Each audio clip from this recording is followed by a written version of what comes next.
नमस्कार, इन खबर देख रहे हैं आप और मैं हूं आपके साथ आशीष राजेंद्र कुमार। नागरिकता संशोधन कानून को लेकर जिस तरीके से विरोध प्रदर्शन चल रहे हैं और ये जब प्रदर्शन हिंसक झड़प के रूप में सामने आ जाते हैं तो कहीं ना कहीं ये सवाल खड़े करते हैं, ये सवाल पैदा करते हैं कि आखिरकार इनके पीछे है कौन। रविवार को जिस तरीके से राजधानी दिल्ली दहल उठी थी इसी हिंसक प्रदर्शन की बदौलत, कई सारे सवाल सामने निकल कर आए। कई ऐसी तस्वीरें और वीडियो थी जिन्होंने ये सोचने पर मजबूर कर दिया कि आखिरकार ये आग कौन फैला रहा है। इस आग में थोड़ा घी डालने का काम भी किया था दिल्ली सरकार के उप मुख्यमंत्री मनीष सिसोदिया ने। एक ट्वीट कर दिया और वहाँ जो एक वीडियो वायरल हो रहा था कि दिल्ली पुलिस जो बस है उनमें खुद आग लगा रही है। हालांकि उस वीडियो की बाद में पुष्टि हुई साफ तौर पे। तिवारी जी मेरे साथ मौजूद हैं, उन्होंने विशेष तौर पर उस वीडियो का पूरा विश्लेषण किया और बताया आपको कि जो मनीष सिसोदिया कह रहे हैं वो सच नहीं है। उस वीडियो का सच कुछ और है जो कि आपके सामने पेश किया गया था। अब अपने उस ट्वीट को लेकर इस तरीके से फंस गए हैं वो और पूरी तरीके से घिर गए हैं सोशल मीडिया पर कि लोग उन्हें ट्रोल करना शुरू कर रहे हैं। आइए का पूरा विश्लेषण तिवारी जी आपको बताएंगे कि आखिरकार इतने बड़े पद पर आप हैं, वो भी राजधानी के आप डिप्टी सीएम हैं, और जब आप ऐसी गलती करते हैं तो आपको थोड़ा बहुत सोचना चाहिए या नहीं किसी भी चीज़ को ट्वीट करने से या किसी बारे में अपनी राय देने से पहले। दरअसल आशीष है क्या कि जो कुछ भी जामिया में हुआ और उसके बाद जो कुछ भी दिल्ली में हो रहा है इसका सीधा कनेक्शन जो है चुनाव से है। बिल्कुल। और अब जो खबरें आ रही हैं उन खबरों के मुताबिक ये एक दो विधायकों का भी नाम आ रहा है कि किस तरीके से पूरा प्लान वे में किया गया कैंपस में और कैंपस के बाहर। तो खैर उसके बाद पुलिस ने भी ज्यादती की थी, जो लाइब्रेरी में घुस करके हॉस्टल में घुस करके पीटा, लड़कियों को भी नहीं बख्शा। बहुत सारी चीज़ें हैं जो दोनों पक्षों ने गलतियां की। लेकिन जो सबसे बड़ी बात है कि जिस घटना को लेकर के मनीष सिसोदिया ने ट्वीट किया वो देखेंगे पूरा घटना स्थल को तो एक तरफ बाइक जल रही है, बिल्कुल, दूसरी तरफ से एक पुलिसकर्मी कुछ फायर एक्सटिंग्विशर लेकर के आता है और आग बुझाने उससे बुझाता है और आग बुझ भी जाती है। उसी दौरान क्या होता है कि एक चिंगारी जो बगल में बस खड़ी है 0299 वो उन्हीं में से कहीं से चिंगारी निकल करके और पहुंच जाती है उसके रैक्सीन का जो सीट है, और तब उसमें से धुआं निकलता है क्योंकि रैक्सीन जलेगा तो सीधे आग नहीं लगेगी, धुआं ही निकलेगा। तो जब ये बात आई तो पुलिसकर्मी जो वहाँ खड़े थे तो वहाँ पे आप देखेंगे कि जो फायर ब्रिगेड की गाड़ी है वो भी नहीं पहुँची है, वहाँ दिख नहीं रही है वीडियो में। तो दौड़ करके बगल में चाय की कोई दुकान है, वहाँ से एक केन में एक पुलिसकर्मी पहले दिखता है कि वो पानी ले आ रहा है कट्टे में, हाँ, उसको फिर दूसरे को वो देता है वीडियो में जो दिख रहा है, और दूसरा वाला फिर वहाँ पहुँच करके आप देखेंगे कि बस के बगल में एक झाड़ी कुछ सूखी लकड़ियाँ टाइप की पड़ी हुई है, और उसके बाद वो सीट पे डालने लगता है। तो वो उसी को बुझा रहा होता है, और बात ये की गई कि खुद पुलिसकर्मी बस में आग लगा रहे थे और उसके बाद इसका दोष छात्रों पे मढ़ रहे थे। यहाँ से ये राजनीति यहाँ से शुरू हुई। लेकिन जब दिल्ली पुलिस के जो प्रवक्ता है मिस्टर रंधावा, उन्होंने जो प्रेस कॉन्फ्रेंस की तो वैसे तो हर किसी का नेचर होता है कि जो भी गलती किए हैं उसको छुपाएंगे। पुलिस ने भी अपनी गलती छुपाई, माना नहीं कि उसने ज्यादती की, लाइब्रेरी में घुस के मारा या हॉस्टल में घुस के मारा, हाँ। लेकिन इस बात में उन्होंने बस का नंबर जारी किया और वो बस जो है राजघाट डिपो पे खड़ी है कि ये जो बस है इस बस में तो आग लगी भी नहीं थी। वो इस सेंस में बोल रहे थे कि इसमें आग जैसी कोई घटना नहीं हुई थी, कोई चिंगारी सीट पे चली गई थी जिसको बुझाया जा रहा था।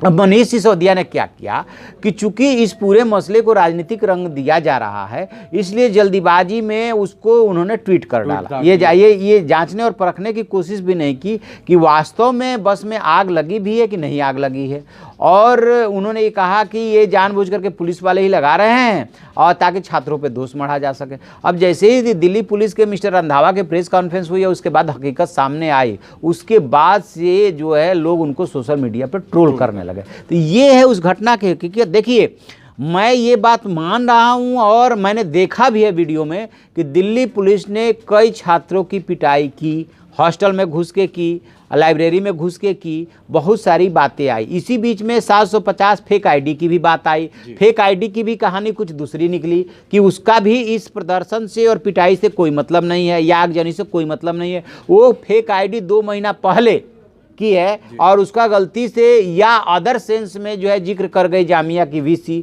अब वो सवाल उठने लगा कि फिर तो वहाँ बाहरी लोग आए और उन्होंने उत्पात मचाया, आग लगाई, लेकिन हकीकत ये नहीं है। हकीकत ये है कि फेक आईडी को रोकने के लिए जामिया में चीफ प्रॉक्टर ने कार्यभार संभाला तो एक अभियान चलाया। उस अभियान में 2 महीना पहले ये सब कुछ पकड़ा गया था। उसका इस घटना से कोई मतलब नहीं है। तो बहुत कुछ क्या है आशीष की पूरे प्रकरण में ऐसा कुछ चल रहा है जो वास्तव में घटित ही नहीं हुआ है और उसको घटित हुआ बताया जा रहा है। और एक तरह से आग लगाने का काम सियासी नेता वो आग लगाने का काम कर रहे हैं कि किसी तरह से आग में पानी मत डालो, आग में घी डालो, ताकि जनवरी फरवरी में जो चुनाव होना है उसका लाभ लिया जा सके। बिल्कुल साफ तौर पे अपने ट्वीट में भी ये कह दिया था मनीष सिसोदिया ने कि बीजेपी पर निशाना साधा सत्ताधारी पार्टी पर और कहा कि इसी वजह से ये सब करा रही है ताकि चुनाव टल जाए और अपनी हार को वो अभी से मान बैठी है और नहीं चाहती कि दिल्ली के अंदर चुनाव हो। तो उनका जो मोटो था वो दिल्ली वासियों की चिंता के लिए नहीं, जामिया के छात्रों के लिए नहीं, ना ही दिल्ली पुलिस के लिए। साफ तौर पे ये था कि एक आरोप लगाया गया और दूसरा चुनावी एजेंडा जो पेश किया गया। कुछ ऐसी ही कहानी रही तिवारी जी इस पूरे मसले की जो थी। नहीं बिल्कुल। और देखिए बीजेपी चुनाव टालना चाहती है, दिल्ली विधानसभा खत्म करना चाहती है। वो बीजेपी क्या चाहती है वो तो बीजेपी बताएगी और क्या उसके दिमाग में चल रहा है ये वो जाने। लेकिन भैया अपनी राजनीति के चक्कर में आप दिल्ली को और जामिया को बर्बाद मत करो। और अब जो नाम आ रहे हैं कि उसमें एक आपके विधायक का, एक कांग्रेस के पूर्व विधायक है, उनका नाम आ रहा है। एक बात तो तय है, देखिए जिस तरीके से जामिया में विद इन मिनट, मतलब आप कह सकते 2-4-10 मिनट में वहाँ पे भीड़ 4-5 हज़ार लोगों की जमा हुई। जब तक पहले से प्लानिंग नहीं होगी तब तक ऐसी नहीं आ सकता। पहले से प्लानिंग की गई थी और छात्रों को आगे करके इस मामले में छात्रों की आड़ लेकर के जगह जगह अपनी राजनीति चमकाने की कोशिश छात्रों के नाम पर रोटियां सेकी गई, साफ तौर पे ये कहा जाए। और पूरा ऐसे मामले को जो राजनीतिकरण है, राजनीति विशेषण देके उसका नाम दिया जा रहा है और पूरा कह लीजिए फायदा उठा रहे हैं। जो तीसरी एक खबर यहाँ भी चल रही है कि छात्र नहीं थे, पुलिस हिंसक हो गई, तीसरा तबका उनके साथ जड़ा। तो तीसरा तबका आखिर आया कहाँ से, आखिर कौन थे वो तीसरे तबके जिन्होंने आकर यहाँ फिलहाल जामिया में माहौल बिगाड़ा। और अभी थोड़ी देर पहले जैसे कि दोपहर में आपके साथ जुड़ा तो देखा सीलमपुर, जाफराबाद, दिल्ली के कई ऐसे इलाके हैं जहाँ स्थिति गंभीर बनी हुई है। क्योंकि भीड़ कभी ऐसी उपद्रवी नहीं होती है, भीड़ कभी कानून नहीं तोड़ती है। प्रोटेस्ट विरोध हमने भी काफ़ी देखा है, सभी के लिए होते हैं, लेकिन इस तरीके से कानून हाथ में लेना ये कहाँ तक जायज़ है और ये किस चीज़ के प्रदर्शन की गवाही देता है, ये मेरी समझ से परे है तिवारी जी। तो देखिए जहाँ तक भीड़ की बात है, भीड़ कई बार हिंसक हो भी जाती है, बट जब तक उसमें साजिश ना हो, जब तक उसमें कोई एंगल ना हो, तब तक सामान्य तौर पे आप देखेंगे कि जो भी लोग धरना प्रदर्शन करते हैं ना पुलिस को दूर से ही देख कर डरते हैं। बिल्कुल, आप इसी में ही देख लीजिए। अगर मैं कैब की बात करूँ, नागरिकता कानून जो संशोधन कानून है उसको ही लेकर 2 अलग अलग तरीके के विरोध प्रदर्शन चल रहे हैं। एक जो मैं थोड़ी देर पहले भी देख रहा था टीवी स्क्रीन पर, शांतिपूर्वक लोग इसके खिलाफ और कई ऐसे राज्य वहाँ प्रदर्शन कर रहे हैं। कई यूनिवर्सिटियाँ में, मद्रास की यूनिवर्सिटी का भी फिलहाल आया है जहाँ इसको लेकर विरोध जारी है। एक जो उपद्रवी है जैसा कि सीलमपुर, जाफराबाद और जामिया, ये गवाही दे रहे हैं। जब भी दंगे होते हैं ये तय मान के चलिए कि दंगों के पीछे सियासी दिमाग काम कर रहा होता है। आप कैब का विरोध कीजिए, खूब विरोध कीजिए, इसको सुप्रीम कोर्ट से लेके हाई कोर्ट तक चैलेंज कीजिए। आर्टिकल 14 का ये उल्लंघन करता है, उस पर बहस होगी। सुप्रीम कोर्ट, हाई कोर्ट जो भी फैसला देगा, हो सकता है कि कानून गलत बना हो, खारिज हो जाएगा।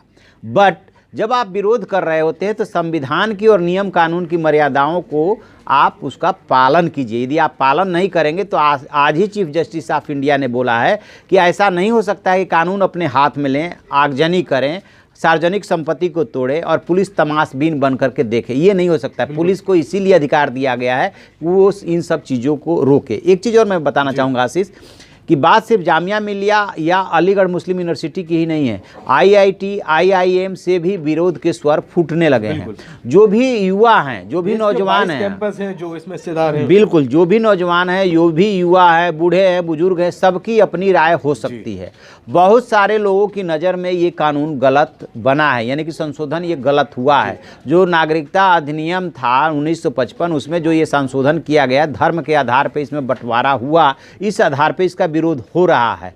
लेकिन विरोध करने का तरीका तो मर्यादित होनी ही चाहिए ना। यदि आपका तरीका ठीक नहीं रहेगा तो उसको जायज़ कौन ठहरा देगा? कोई नहीं ठहराएगा। सुप्रीम कोर्ट में आप गए थे, वहाँ से आपको डांट मिली। तो इस बात का ध्यान रखें, खूब धरना कीजिए, प्रदर्शन कीजिए, भाषणबाजी कीजिए, लेकिन विरोध के तरीके में इस बात का ध्यान रखें कानून की मर्यादा बनी रहे। और साफ तौर पे सभी से मेरा ये निवेदन होगा कि अगर आप विरोध प्रदर्शन कर रहे हैं तो जो सीमाएं हैं उनको ध्यान में रखते हुए जो मर्यादा है जो आपके विरोध करने की या प्रोटेस्ट करने की, उस तरीके से करें, हिंसक होने की कोशिश ना करें, किसी के बहकावे में ना आए, सबसे बड़ी बात ये। और ख़ास तौर पर सोशल मीडिया पर जो वीडियोज या फोटो या पोस्ट जितने भी वायरल हो रहे हैं उनसे दूरी बनाए रखें। अगर आपको विरोध प्रदर्शन करना है शांतिपूर्वक करिए, आपका पुलिस भी सहयोग करेगी इसमें, और जो समाज में लोग हैं वो भी आपके लिए कहीं ना कहीं तारीफ करेंगे और कहेंगे कि शांतिपूर्वक विरोध करना जायज़ है, हिंसक होना गैर जायज़ है। खैर, इस मामले से जुड़ा जो अपडेट आएगा हम आपको देते रहेंगे। देखते रहिए इन खबर। धन्यवाद। इन खबर चैनल को सब्सक्राइब करें और बेल आइकन दबाना ना भूलें।